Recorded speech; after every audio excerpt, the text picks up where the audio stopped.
A book I read and loved. Let the dying begin. I must true confess my whole way through this one. I totally missed something else I want to talk about. That just squirrel. Because there's a body buried in the gym's walls, and they're the ones who put it there. That's like a wild card campus novel. My wheelhouse is so obvious by this point. Idiot, party of one. Hi, toxic behavior. But if you're like, I'm not interested in it, totally fine. We've got more. Hi everybody, it's Audrey and welcome back to Chapter and Converse, and welcome to a book recommendations / pile of possibilities video. So if you saw my Q3 wrap up, I mentioned that I was thinking about doing this, and here I am doing this. So dark academia / campus novels are by far some of my favorite kind of books to read. And if you've been here for a very long time, you will remember the TBR that tanked me from a couple years ago. Of all the dark academia books I was going to read. I think I've read 2 of them. And I'm just super hesitant about doing a TBR because I'm a mood reader. So this is not a TBR, it's a pile of possibilities. Switching up the words because it helps make sense in my head. And I also wanted to recommend / shout out a whole bunch of books that I love because I'm here to shout out books and authors that I love and hopefully get them into your hands, and hopefully you guys will love them as much as I do. So I'm going to kind of like probably switch back and forth between read this one, want to read this one. I don't really have a plan. I never really have a plan. But as I was pulling this together, every once in a while I think back to this comment I got on a video, which could have been like from a year or so ago. And it was a TBR video that I wrote, and somebody commented like, basically, this is useless because you're not reviewing any of the books. We're like, it's a TBR, so I don't know what any of the books are about. So hopefully maybe the blend of TBR and book recommendations will help people. I don't know. But every once in a blue moon when I think about a TBR, I'm like, is this going to be helpful for people? I don't know. So anyway, let's get into it. Let's talk some like dark academia / campus novels. I always have to have an asterisk. Okay, I'm going to get the 2 most obvious ones out of the way because part of me thinks like, if you don't talk about the secret history, everyone's like, you didn't talk about the secret history. But if you do talk about it, people are like, we know, we get it. So The Secret History, Donna Tartt, one of my favorite books of all time. I read this book my freshman year in college. I stumbled upon a paperback at the campus bookstore. I definitely have a sentimental feeling for this book, and I have since read it a couple of times since college. So even as an adult, an older person, I have still gotten a lot out of it. It gives me How to Get Away with Murder vibes. It reminds me of 18-year-old Audrey away at college, away from home for the first time. And while I wouldn't say I relate to Richard in this book necessarily, I do think there are elements where I relate to Richard in this book a little bit. So Richard is attending this private school in Vermont. He is from California, kind of totally breaking out of his zone, doesn't know anybody, going off to school. And I was someone who never went anywhere. Like the most away from home I had ever been was like a week's vacation with my friend's family to Cape Cod. And going away to school was a really big deal for me. And full transparency, there was a lot of people that thought I wasn't going to last. But I did. Spoiler alert, I lasted all 4 years there and had a great time. But I definitely had like a fish out of water, out of my element feeling to it. So I think I really related to that part of Richard. And I was 17 when I got to school / turned 18 freshman year. Any 17, 18-year-old can probably remember, or at least for me, wanting to fit in, wanting to find friends, wanting to find community, all of that. I really related to it. What I 1000% do not relate to for Richard and his friends, the first line of the book. The snow in the mountains was melting and Bunny had been dead for several weeks before we came to understand the gravity of our situation. He'd been dead for 10 days before they found him, So a group of friends who one of the friends in their group is big old dead, thanks to them. And this is about sort of what led up to Bunny dying, the aftermath, how it affects all of the students. There is a professor that has an impact on them. And yes, there is some rich people behaving badly. Yes, there is some privilege to this. This couldn't be further from my college experience, and maybe that's why I enjoyed it so much. But anyway, I love it, I love it, I love it. Highly recommend it. But if you're like, I'm not interested in it, totally fine. We've got more. The next book, which again, feel I would be remiss to not talk about, is If We Were Villains by ML Rio. Another one of my favorites. I have only read this one once, which has not stopped me from buying 3 copies of it. I am planning to read it again. So similarly to Secret History, we know out of the gate with this book, somebody from a group of friends died. And then we're going to kind of go back in time and find out what happens. This one is told in split timeline. So when this book opens, Oliver is just getting out of prison, and it is 10 years after the murder happened. And the detective who put him away is there to meet him because he wants to find out the true story, because he doesn't think Oliver told the whole truth when he was arrested 10 years ago. So we flip between past and present timelines. We see the evolution of this friendship. I don't want to say hitch, because hitch isn't the right word. This group of friends are part of this elite Shakespearean group at this college, and interwoven into the story is them performing plays from Shakespeare. So I am not a well-versed Shakespearean reader. I read Shakespeare in high school, but never like deep dove on it. So I definitely think some things probably want to like right over me, things that might have been clues. And not like clues to the murder, but just sort of like subtext between the friend group. But I thoroughly enjoyed this. And what I would recommend with this book is I did a combination of reading and audio. I listened to the Shakespearean parts on audio because they're acting out the plays, and it was like phenomenal. And then I read the non-Shakespearean parts of it. So it made for a really great experience, but I loved this book. I love past and present mysteries. I love a kind of dark, toxic, twisted group of friends. And this book was just phenomenal through and through. Absolutely loved it. So there you go. Okay. Those are my staples, the obvious ones that everybody talks about. But again, catch-22, right? If you do, if you don't. All right. Let's talk about other books that probably you've heard of some of them. Actually, let's talk about a book.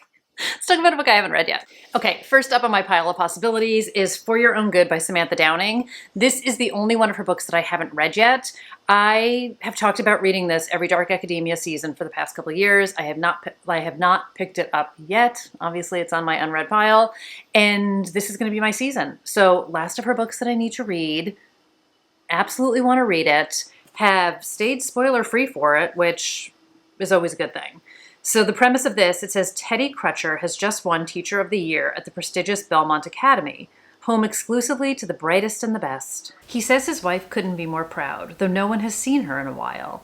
He's deeply committed to improving his students and well aware which ones need improving. And all he wants is for his colleagues and the endlessly interfering parents to stay out of his way. Oddly, not everyone agrees that Teddy has the best interests at heart. But will that change when someone receives a lesson to die for? So I have heard great things about this book. I've heard great things about all of Samantha Downing's books. I really enjoy her. I love that like each one of her books is so distinctly different. So there's still this mystery thriller aspect to it. She definitely does dark and messed up people really well, but each book is just a completely different story than the one that came before it. So like, you know, you're going to be wholly entertained, but you're going to get something completely fresh. So very excited for that one. And then let's talk about a book I have read. Let's see how fun this is for everybody. Okay, the next book I have is This Is How We End Things by R.J. Jacobs. So I read this, I want to say last year. Yes, last year. And this is kind of a campus novel, but has a super isolated vibe to it because we get weather. I do love weather. So it says, if you're a liar, the grad students of Hull Hall will find out. Just don't trust them in the process. So this takes place right before spring break. So everybody has kind of fled the campus, flown the coop. We're in North Carolina, and they wind up getting this unexpected snowstorm, which creates all the extra fun tension. So we have Professor Joe Lyons, and the top 5 grad students of his are studying the psychology of deception. But uncovering the science behind the lies isn't making any of them more honest. In fact, it's turning them all into the most skilled liars. I mean, who better to populate a book than a group of like well-trained liars? And it says, especially when they all have something to hide. When a test goes awry and one of them is found dead, the grad students are trapped on an abandoned campus with a local detective investigating the case. As Harvard secrets begin to break the surface, the graduates must find out who may be capable of committing murder. If their studies have taught them anything, it's that not all lies stay hidden for long. So we get multiple characters, multiple POVs in this. This one was interesting because you get POV changes like within a chapter, but it will call out their names. So it's not like you can't follow, like Elizabeth is talking. And before that, we have Veronica is talking. So within the chapter, you get different people's POVs. I love just different ways of doing multi-POVs, like these kinds of books. I'm always looking for new and inventive ways that people are writing stories. But my tab should tell you a bit about how much I enjoyed this, but I love the claustrophobic nature of it. We have a tight timeline because we're just working over the course of this weekend. I'm getting a weird reflection, that just squirrel. And I had a good time with it. This was my first R.J. Jacobs book, and I enjoyed the writing. I enjoyed the storytelling. I definitely was flipping pages. I love just a whole slew of unreliable narrators. I really, really do. And then we get that piece of police investigation, which also is something I genuinely enjoy. So good times all around on that one. And then a book I haven't read yet, which has been on many a TBR of mine, which I'm going to just stop calling it that because I feel like the words themselves just mess with my head. Okay, this is The Stranger Diaries by Ellie Griffiths. This is the first in a series. I absolutely own multiple books in the series. Hi, toxic behavior. It's totally okay. And the through line in this is the detective, my understanding is, in all of the books. I haven't read any of them, so what do I know? But what caught me on this is it says a haunting modern gothic mystery perfect for fans of Magpie Murders, which is an Anthony Horowitz book that I absolutely loved. So in this one, we have Claire Cassidy, and it says she is no stranger to murder. It's always going to be like Psych. A high school English teacher specializing in the Gothic writer R.M. Holland, she teaches a course on him every year. But when Claire's colleagues and a close friend are found dead with a line from R.M. Holland's most famous story, The Stranger, left by her body, Claire is horrified to see her own life collide with the storylines of her favorite literature. To make matters worse, because things have to get worse in a thriller, the police suspect the killer is someone Claire knows. Unsure whom to trust, she turns to her closest confidant, her diary, the only outlet she has for her darkest suspicions and fears about the case. And then one day she notices something odd, writing that isn't hers left on the page of an old diary. Hello, Claire. You don't know me. Claire becomes more certain than ever that the stranger has come to terrifying life. But can the ending be rewritten in time? I don't know. I don't know if Claire's going to make it out alive. I can't even imagine somebody reading my old diaries, never mind writing in them. I love the idea of it. Set on a campus. I've heard great things about it. I don't know what to expect. I don't know anything about it. It looks like it takes place in October, which I should get cracking if I really wanted to like do it in the moment. Sometimes I like to do things like that. I don't know. We'll see. But let me know if anybody has read this. It's not a new book. I feel like every time I talk about it, people are like, you should read it. You're going to love it. That's the goal. That's the goal. Read it, love it. Your girl's got plans. Okay, a book I read and loved is I'm Not Done With You Yet by Jessie Q. Sutanto. This was her adult thriller debut. She is like a 50 trick pony, I feel like. She writes YA, she writes cozy, she writes adult thrillers. Papers fall out of my books all the time. And I am extremely impressed with her as an author, and I loved everything about this book. So I had read one of her YA thrillers before this, and that was it. And this turned me like into an absolute fan of hers. Her book that came out this year, I'm Not Done With You Yet. You Will Never Be Me is also fantastic, but unfortunately not campus related. Okay, so in this one, we have, again, dual timelines. We have present day, and then we have off in college at Oxford. And, so good. It was so absolutely good. Okay, Jane is unhappy.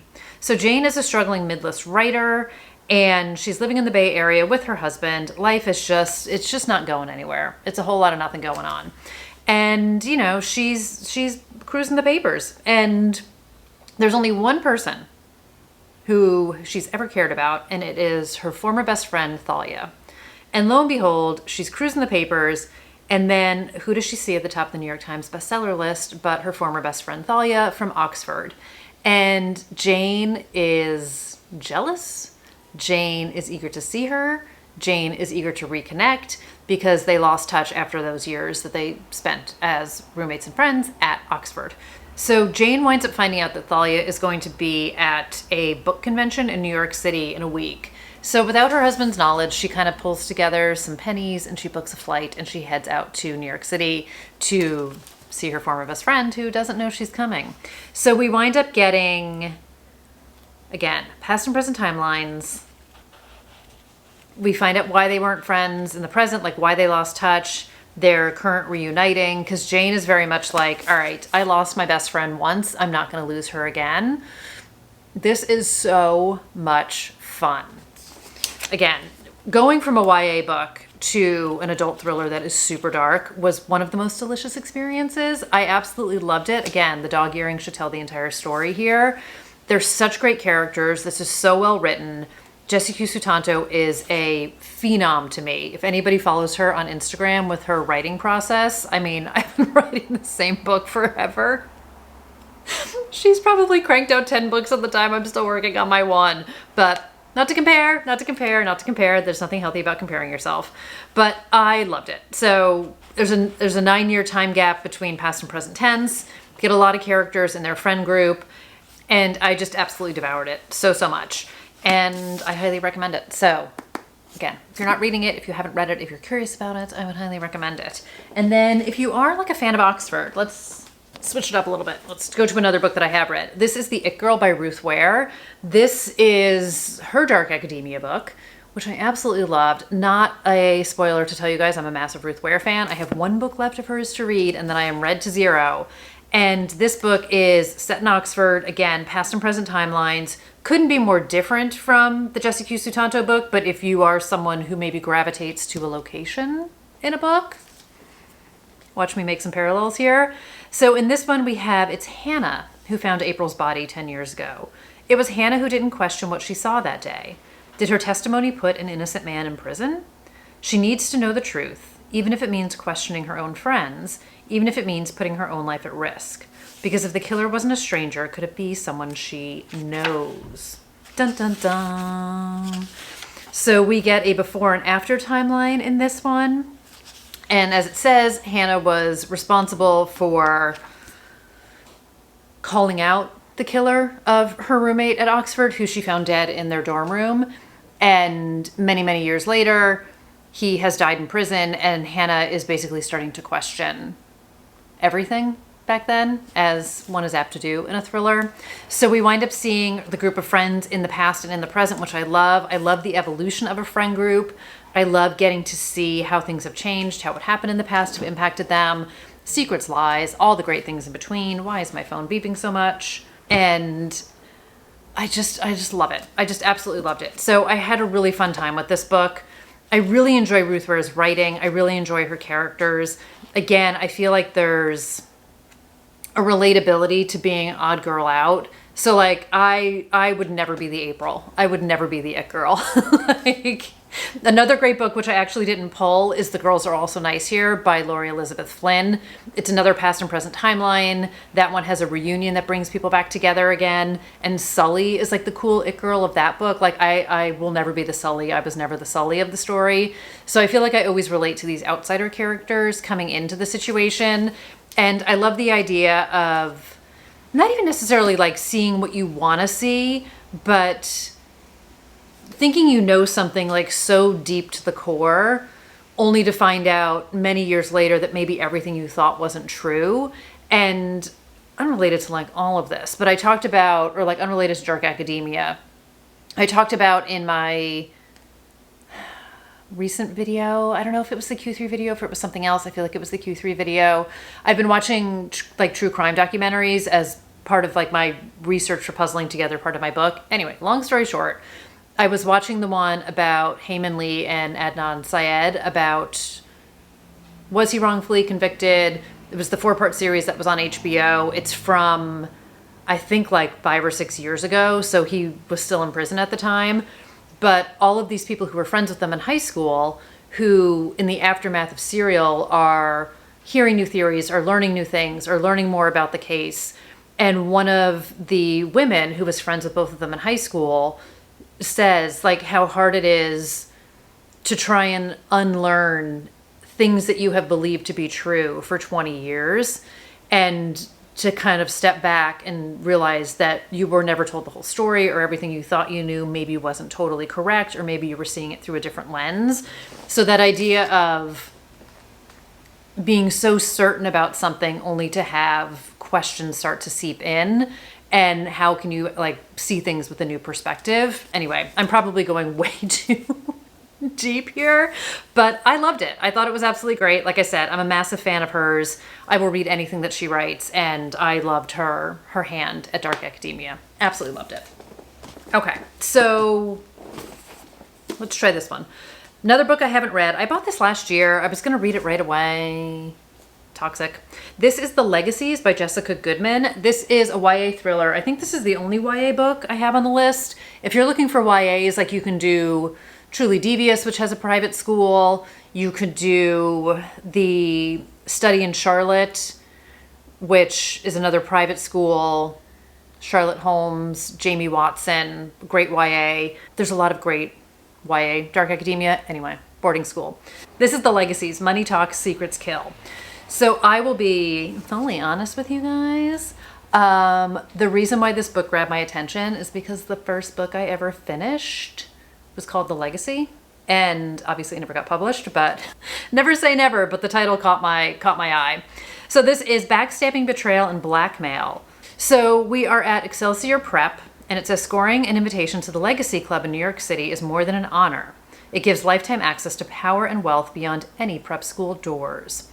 So we have the rigorous week of events leading up to the extravagant gala, the Legacy Ball. And I'm going to guess that somebody is going to die. So it says the night of the Legacy Ball is supposed to be the best night of these seniors' lives. A night of haute couture, endless champagne, and plenty of hushed gossip. Everyone expects a night of luxury and excess. No one expects their secrets to come out or for someone to die trying to keep them hidden. Of course, somebody has to die because there's blood on the cover. So I kind of feel like this is a fantastic Gossip Girl extravaganza of a party, and somebody gets murdered. Here for it. I love me rich Upper East Side stuff going down. Again, things that are so polar opposite from my existence. And I don't know, we'll see. We'll see who dies and why and what their secrets are. I am gonna read it. Make no mistake. And yeah, so blood on the cover. Let the dying begin. Okay. Another book that you guys probably saw coming. Another all-time favorite book of mine, In My Dreams I Held a Knife by Ashley Winstead. The first of hers, period. The first of hers that I read. And I'm such a mega fan of this. So I have read this a couple times. It has been on my reread list for a long time. We're gonna get there. I must true confess my whole way through this one. I haven't reread it as of late because my book involves a past and present timeline with a group of friends who knew each other in college. And the last thing I want to do is read somebody else's book about a past and present timeline about a group of friends in college where things are going down. So my book is totally different. My present timeline is not a reunion, but still. This, we have 6 friends, 1 college reunion, and 1 unsolved murder. So it's 10 years after graduation, and Jessica Miller has planned her triumphant return to the Southern elite Duquesne University, down to the envious whispers that are sure to follow in her wake. So Jessica was odd girl out when she arrived at school. She wound up making this great group of friends, and by senior year, one of them was murdered, and one of them was suspected of it, but there was never enough evidence to convict, so nobody has ever been charged with the murder. But somebody in the present wants to get to the bottom of things, which is the best kind of book. So we get past and present timelines in this one, as I said. We get multiple POVs. What I really enjoy about this one is the past timeline isn't totally linear. So we're given what we need to know in the moment. So it's made very clear, like May senior year, you know, February junior year, September freshman year. So it's not like you're trying to figure out what the heck is going on, but it's not, you know, like we meet them in the past when they meet, but then it doesn't follow this linear trajectory to senior year. So we jump around a bit and get to explore their relationships, the evolution of their friendships. Again, I love the past and present versions of all of the people, and this idea of like how people only see you how they knew you, how people have changed and transformed, who hasn't changed and transformed. And there's just some great fun in this. There was some relatability to this. There's great Greek life in this book. There's great darkness in this book. There's a bit of romance in this book. One of my book crushes, I don't know if I would say of all time, but kind of all time. Ashley Winstead really writes a good book crush, is in this book, but I'm not going to tell you who it is. So read it and find out. Love her. And if you're really feeling like on a kind of a darker edge, you could read The Last Housewife. So that has past college campus, present day, sort of revisiting the sex cult that Shay joined in college and thinks is to blame for one of her best friends from college being found dead now, like 8 years later on campus. That one's way darker. Read all the trigger warnings, but it's fantastic. So to that I say, enjoy. Okay, just adjusting the lights a little bit because I'm losing light. Okay, next up, I have The Secret History by Tana French. This is the 4th book in the Dublin Murder Squad series. I am on this is the 5th book in the series, and I am on book 4. I'm going to read them in order because that's me, but you don't have to. Yes, this is book number 5. So I still have some work to do, but I'm excited about this one. So this was actually the second book I bought. I read In the Woods years ago, and whatever, fast forward. And then I bought this one because of the school vibe to it. And then I decided to go back and read them in order. So I started over. I was such a brat. Okay. It says, the photo shows a boy who was murdered on the school grounds a year earlier. The caption says, quote, I know who killed him. Detective Stephen Moran has been waiting for his chance to join Dublin's murder squad. And one day, 16-year-old Holly Mackey arrives in his office with the photo she found on The Secret Place, her school's board for anonymous revelations. Stephen joins with tough, abrasive detective Antoinette Conway to reopen the case that's gone unsolved for a year, beneath the watchful eye of Holly's father, fellow detective Frank Mackey. When the clues lead back to Holly's close-knit group of friends, to their rival clique, and to the tangle of relationships that bound them all to the murdered boy, the private underworld of teenage girls turns out to be more mysterious and more dangerous than the detectives imagined. I'm so tempted to just skip ahead. I really, really am. But what I have found in the first 3 books that I read, so the idea of Dublin Murder Squad, if you don't know, is the murder squad is the through line for all of the books, and each book basically focuses on a different detective. But book 1, which is Rob and Cassie, I really think you need to read book 1 and then book 2, because Cassie is really the lead of book 2, but so much of like who she is in that book is influenced by book 1. And my feeling is that's probably similar for other characters. So Frank was book 3, but we did see Frank in book 2. So like there is connection, but in varying degrees. So I'm very curious what role Stephen Moran and Antoinette Conway might have played in book 4. So I'm going to read them in order. But if you don't have to. You don't have to do anything. You can do whatever you want. But anyway, I'm this far, so that's what I'm going to do. But I love toxic female friendships. I talked about the Discusu Tanto book. The Girls Are Also Nice Here has toxic female friendships. In My Dreams I Hold a Knife has toxic female friendships. The Ruth Ware book has toxic female friendships. How many times can I say that in a row? And I really do. I've always been drawn to that, even as a teen, whether it was Heather's or Brenda Kelly or why am I blanking? Like PLL and just all of this just devious female behavior I find so intriguing. Was I kind of a jerk in high school sometimes? Yeah, I was. And I think just all of the stuff behind it is just really interesting to me. So I'm very excited for this. I've been talking about this book for years. I need to like shut up or put up, and we're going to get there. We're going to get there. So that is one more that I haven't read. Okay. Another book which I haven't talked about in a minute. This is The Reunion. I mess up his name every time. Guillermo Musso. I'm not here to pretend I know how to pronounce stuff. I can't even say Oregon because I call it Oregon, which I've been called out on multiple times. I'm not doing it on purpose. It's like you can't unremember. I don't know. Somebody taught it to me that way. Okay. We're in the French Riviera where, idiot, party of one. I was like, it snows there? I don't know. I mean, the time it took me to understand the difference between like a country and a state, because it's just... It's hard. When I was younger, not like as an adult. Anyway, okay. Whoa, we have an elite prep school frozen in the snow. 3 friends are linked by a tragic secret, and 1 girl is taken in the night. So the French Riviera 25 years ago, one freezing night as her campus is paralyzed by a snowstorm, 19-year-old Vinca Rockwell, the most beautiful and glamorous girl at her prep school, runs away with her philosophy teacher, with whom she has been conducting a secret affair. She will never be seen again. I would never be a Vinca. High School Riviera, present day. Once inseparable, Thomas, Maxime, and Fanny, Vinca's best friends, have not spoken since graduation. But when they receive a notice from their old school detailing plans for a new gymnasium and inviting them to a class reunion, they know they must go back one more time. Here it comes. Because there's a body buried in the gym's walls, and they're the ones who put it there. Bum, bum, bum. What really happened? And what are they going to do to protect their secret? Again, the tag should tell the entire story here.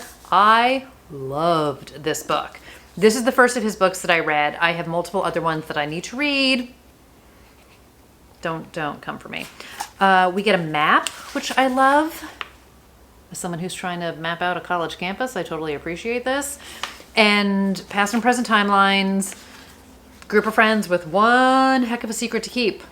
I mean, there's a dead body in the wall. What, who, why, when, how, all the questions.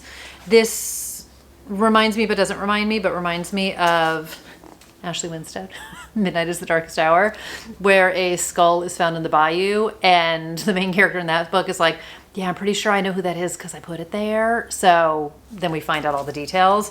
This was a great book. It was super quick of a read. I devoured this one big time. And again, another dark and messed up group of friends. I mean, my wheelhouse is so obvious by this point, but highly recommend it. Totally love it if you haven't read it. And if you've read others of his books, which one should I read next? I have, it's like something about a writer, and then the one in Central Park, which I think is called Central Park. God. All right. I'm going to do one more that I have read, and then I'm going to end with what is probably going to be a soon-to-read book. Okay, so another book that I have read. This is Tell Me Everything by Cambria Brockman. This is one of these books that I feel like I don't hear a lot of people talking about, but when I talk about it, a lot of people come to me and are like, oh my God, I love that book too. So I don't know why this didn't get a lot of airtime. I read this a few years ago. I mean, I know there's 1,000 books out in the world, and it could just be, not that the book is under the radar, but just under my radar, which shouldn't count for anything. So this came out in 2019.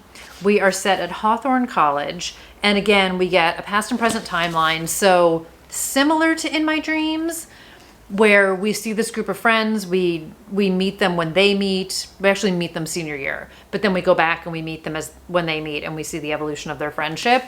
And there's almost an element of this that reminds me like a smidge of the Hitchcock Hotel, with seeing how that's like a wild card campus novel, because it's really set at the hotel, but we see, it's not even flashbacks, but just through the stories of each of the characters, how they met in college and how they became friends. So there's a wild card one for you if you're looking for some more campus stuff. Okay, but in this one, we have a murder at an elite New England college tears apart a group of friends, one of whom is playing a dangerous game. In her first weeks at Hawthorne College, Malin is swept up into a tight-knit circle that will stick together through all 4 years.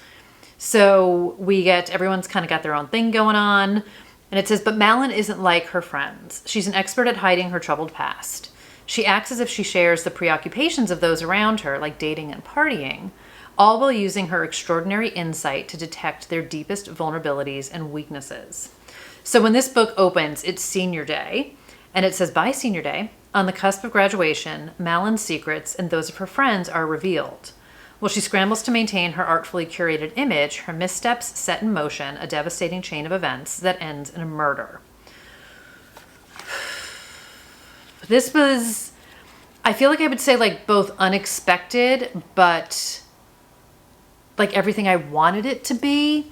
So there were definitely things in here that surprised me. I got the relationship, like I said, between these friends, the toxicity, the secrets, the lies, the trying to protect things, the characters you're not sure, kind of like everyone has like a smidge of a facade, you know, especially when you're first meeting in freshman year and everyone's kind of playing a part and everybody's trying to find friends and fit in. Hi, my name is Audrey. And kind of seeing how that peels away over time. I just thought it was really well done. And again, I don't know why more people don't talk about this book. I know it's an older one. I discovered it a little bit later, obviously, because I read it a couple years ago, but really fantastic. Highly recommend it. It definitely goes dark. So, I mean, I feel like all of these do. Kind of should go without saying with me. If it's not dark, I'll let you know. I feel like assume it's dark unless I'm like, this one's cozy. These are all pretty dark. So again, we flash back and forth through different stages of their college and great college vibes to it. They are in, I want to say they're in Maine. I'd love me a New England kind of a situation. Or are they in Vermont? Watch me make stuff up. Where are they? New Hampshire. So close. So close. So all about the New England. They're in Vermont, I want to say in Hitchcock Hotel. So kind of goes without saying, Vermont with secret history. I just, you know, all the things, all the things, all the books, all the things. Okay, final book. Has anybody guessed what it might be? If you guessed, let me know down below. Okay, it is The Society of Lies, or just Society of Lies. Try that again. Society of Lies by Lauren Ling Brown. I have been talking about this book since at least January, if not December, whenever Kate from I'm Book Wild was like talking about 2024 most anticipated releases, and this was one of hers. And it was one of these things where she was like, but it comes out in September, which I think got bumped to the first week in October. I was like, dang it. That's a long time to wait for a book. So A, cover is beautiful. B, congratulations, she became a Reese book clubber.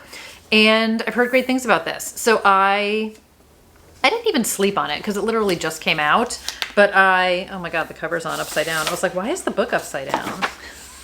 The cover's on upside down. I did not pre-order it because, as I mentioned in my other video, I'm trying to do this wild thing where I don't buy a book unless I'm going to read it in the near future, if not immediately. So I waited a couple of weeks before I bought it. Happy birthday to me. Bought myself a book. Okay, this is Primed for Audrey. How far would you go to belong? I could be a character in one of these books. Maya has returned to Princeton for her college reunion. It's been a decade since she graduated, and she's looking forward to seeing old faces and reminiscing about her time there. This visit is special because Maya will also be attending the graduation of her little sister Naomi. Go Naomi! But what should have been a dream weekend becomes Maya's worst nightmare when she receives the news that Naomi is dead. So, worst reunion ever. The police are calling it an accident, but Maya suspects that there is more to the story.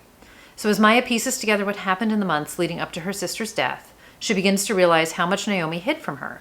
Despite Maya's warnings, Naomi joined the Sterling Club, the most exclusive social club on campus, the same one that Maya belonged to. And Naomi was also tapped for the secret society within it. I love me a secret society. Ninth House by Leigh Bardugo, still on my list. Okay. The more Maya uncovers, the more terrified she becomes that Naomi's decision to follow in her footsteps might have gotten her killed, because Maya's time at Princeton wasn't as wonderful as she's always made it seem. After all, her sister wasn't the first young woman to turn up dead. Dun, dun, dun.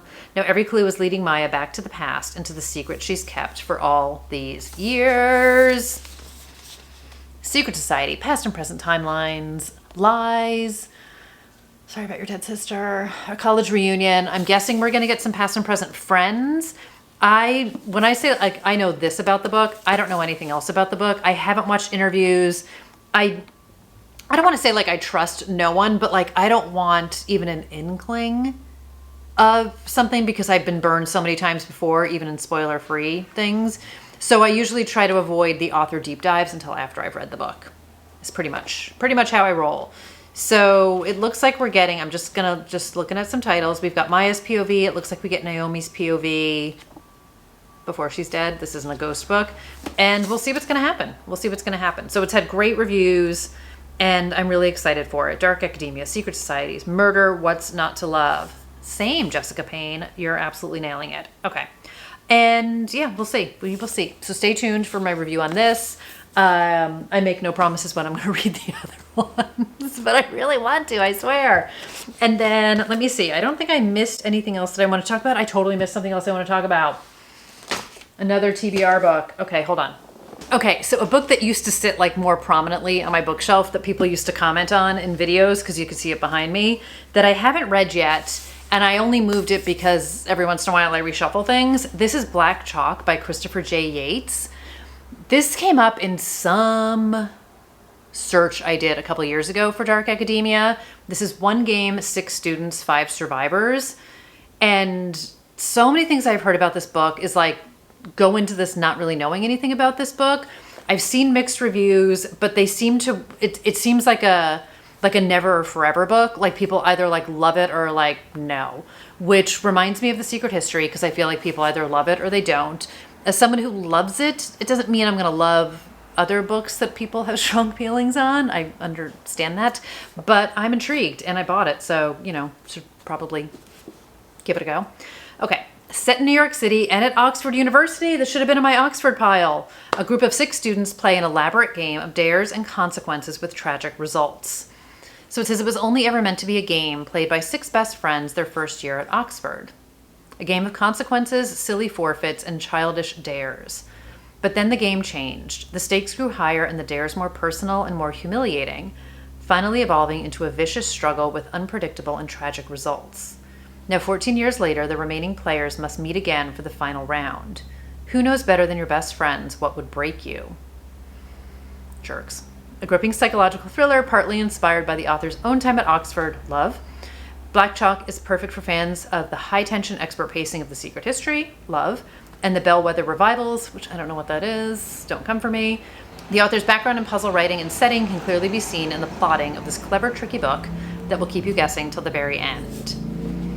What does anybody know about this book? I feel like I want to go into it a little bit blind. I have absolutely no idea. Like, I literally know nothing about this. This book came out in 2013. And yeah, let me know. Has anybody read it? Thoughts, feelings, other such things.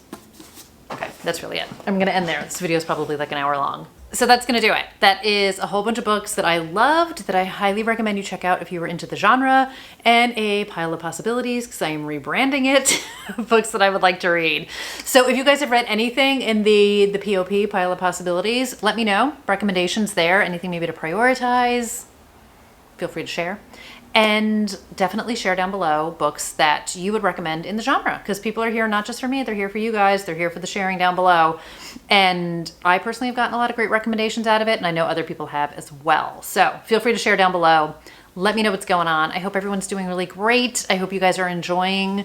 We had perfect fall weather, then it heated back up again, which I just don't like, and I'm just waiting for the cool down to come again. Perfect season to just huddle up.